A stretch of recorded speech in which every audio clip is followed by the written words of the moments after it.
Alam niyo kung anong bulaklak to? Katuray ito. Isa lang natin, hugasan muna natin.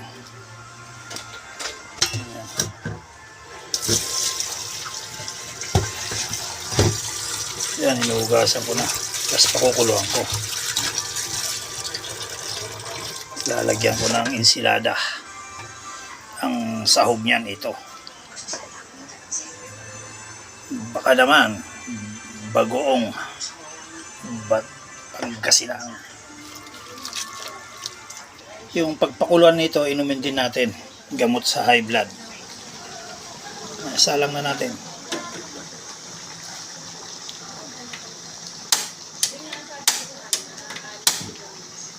Salang natin. Yan, nakasalang na. Maya maya mag-iba kulay niya. O yan lakay, nag-iba na yung kulay.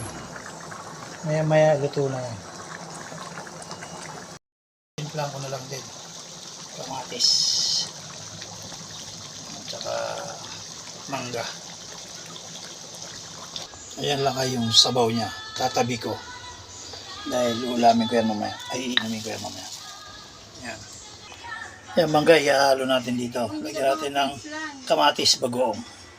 Tapos lagyan natin ng isang kamatis. Ayan. Ayan, may sibuyas na yan. May mangga, may kamatis.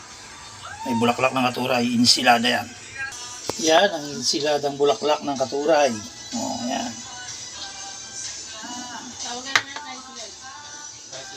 Kain tayo, mga lakay. Ayan o.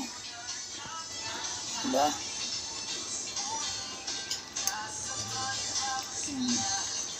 Hirap paluin, laki ng mangkok natin. Punong-puno. Oh. Ayan.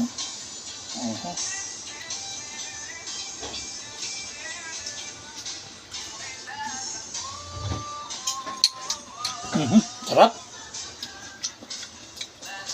Yan o, ang sarap o. Yan, finished product. Yung ensiladang bulaklak.